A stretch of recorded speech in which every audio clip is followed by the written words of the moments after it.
2 वाट्या शेंगदाणे आपण भाजून घेतली. आता याला मिक्सरमध्ये फिरून घेते मी. बारीक कुट्टा करते. त्याच्यावर कढई ठेवली. 2 चमचे तूप टाकले मी. गरम झाले की याच्यामध्ये गूळ टाकून घेऊया. गूळ विरघळला त्याच्यात तूप टाकून शेंगदाणे टाकून मिक्सरमध्ये काढले. 2 वाट्या शेंगदाण्याला 1 वाटी गूळ घेतला की बरोबर होते. प्रमाण नाही दाखवत मी, अंदाजाने टाकतो. कमी जास्त झालं तरी छानच लागतं. 2 वाटे शेंगदाणे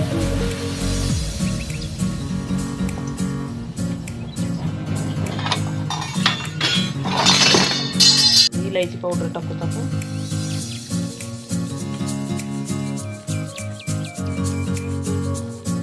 गूळ विरघळलेला जास्त कडक पाक करायचा नाही.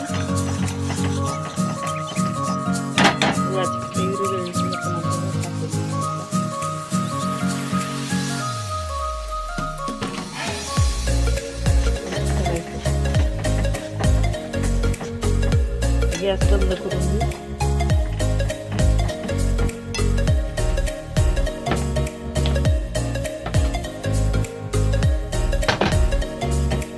सगळं मिक्स करून घेऊ. तेल लावून घेतले आपण. ते झालेले मिश्रण ताटामध्ये टाकून.